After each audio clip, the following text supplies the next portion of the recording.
Доброго дня, вельмишановний пане Єврокомісаре, шановні колеги, пане посол. Я радий мати можливість сьогодні провести з вами цю робочу зустріч. Одночасно є презентований звіт, який ми отримали щодо прогресу імплементації угоди з Європейським Союзом. Я думаю, що за останній час ми покращили управління цим процесом.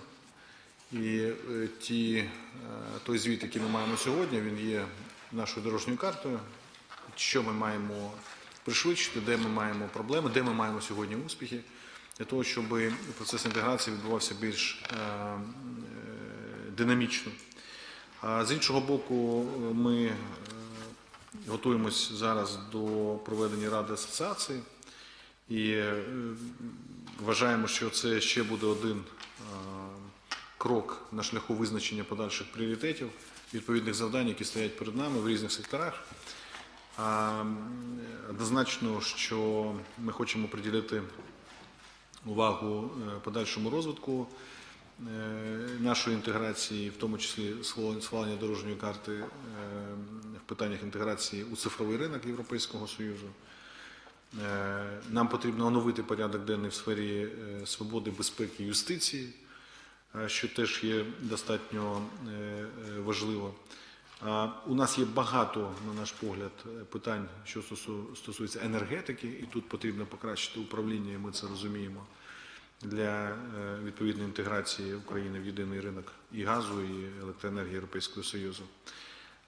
Також дуже важливе питання взаємодії інтеграції в митному просторі. Тобто завдань у нас є достатньо багато. Я думаю, що такі зустрічі дають нам можливість підвести проміжну риску і окреслити наші плани на майбутнє. Тому дякую, що сьогодні ви в Києві.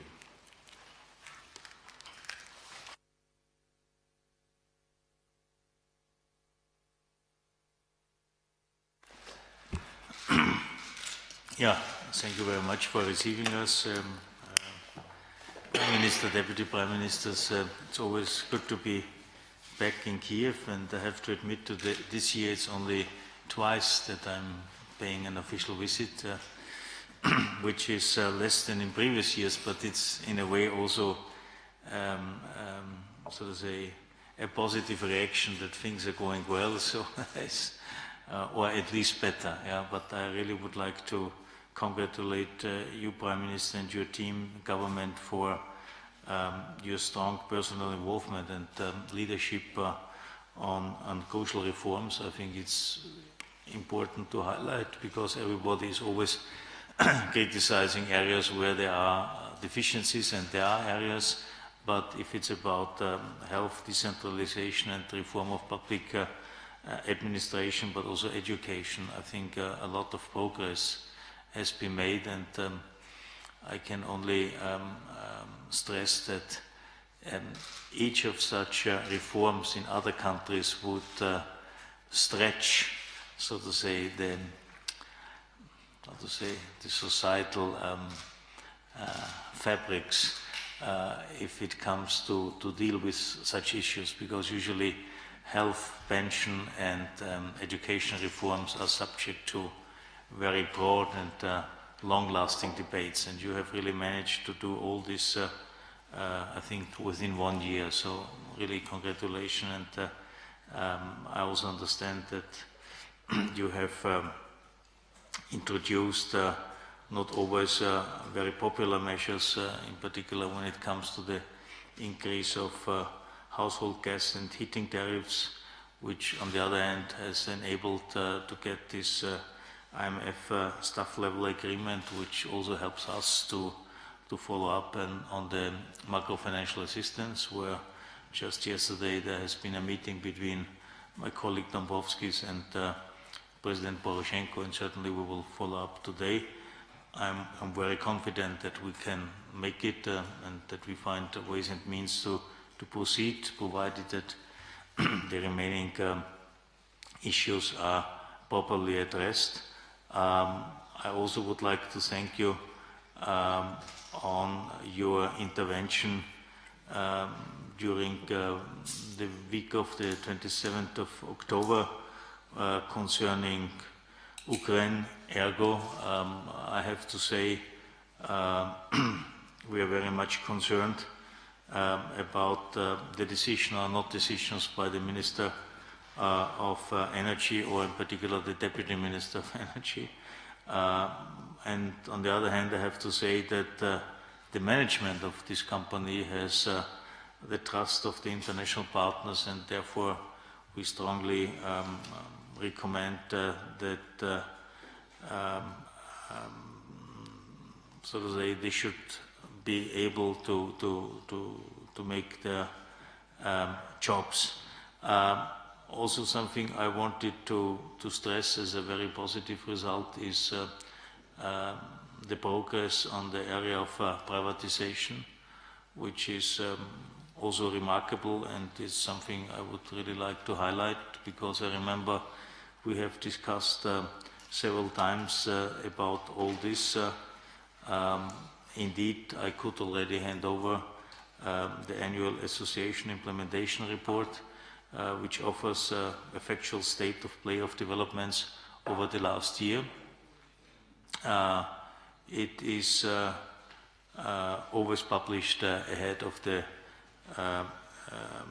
Association Council and serves to inform about the union position. So I think it's quite interesting. There are some areas where we have requests from your side how to further strengthen our kind of cooperation.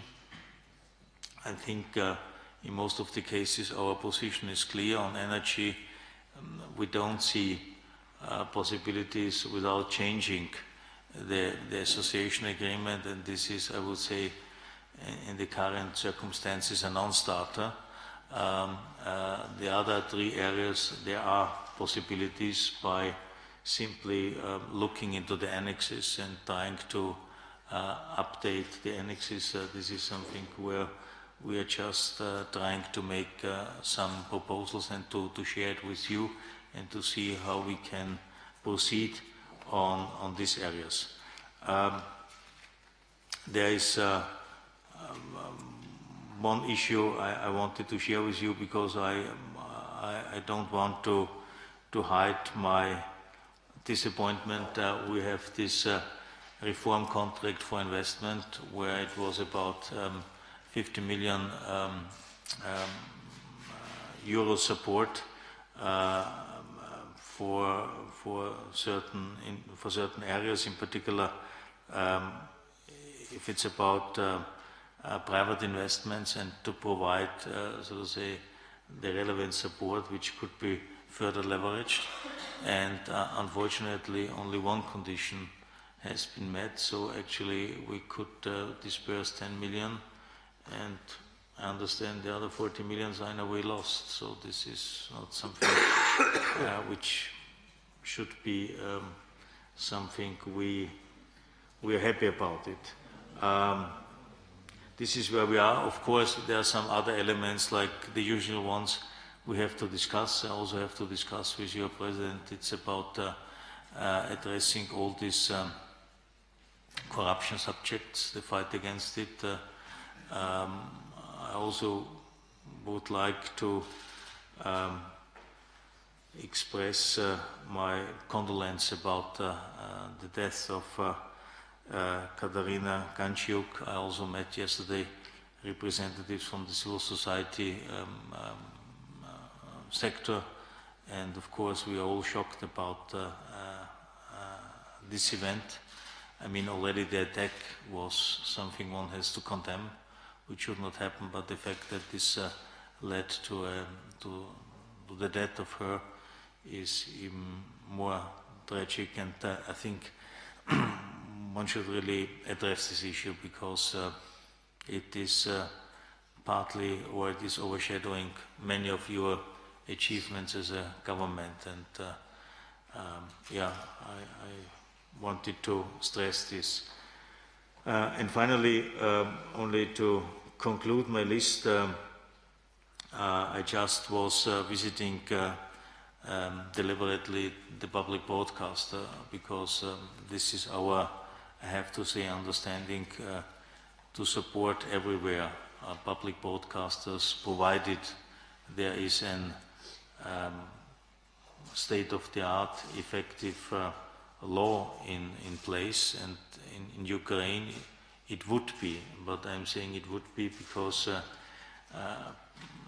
one element of this law, and not unrelevant one, is the financial staffing, where, so to say, the law is not respected, that this leads to difficulties, and I think in particular ahead of an election year, I think one should have every interest to have an institution which should hopefully provide and will hopefully provide a neutral, objective information about everything which is what is going on. And I mean, I'm very well aware that you have a very vibrant and diversified media scene owned by different representatives of society with different interests.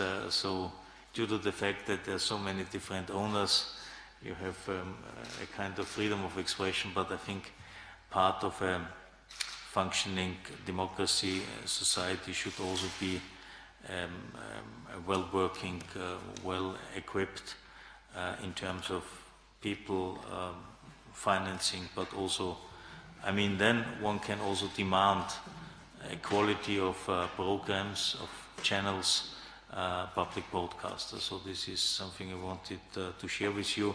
But once again, from my point of view, congratulations to all the achievements. And I can also tell you that Ukraine, after, I would say, some months of not silence, but where the international attention was somewhere else, this attention is in a way back, not totally in a positive way, not totally in a positive way because of developments in particular in the east, Azov Sea and so on, and therefore Ukraine will be at the agenda of the next Foreign Affairs Council. But in a way, I think it's positive that now the international community is paying again more attention. But I would also once again underline and congratulate to the successful reform efforts, and I think it's really justified to stress that in the last 3 to 4 years more has been achieved than in the 20 years before. And well, the country is still struggling with a lot of things, but I think keep in mind the circumstances, the conditions. It's nevertheless impressive what has been achieved. Thank you.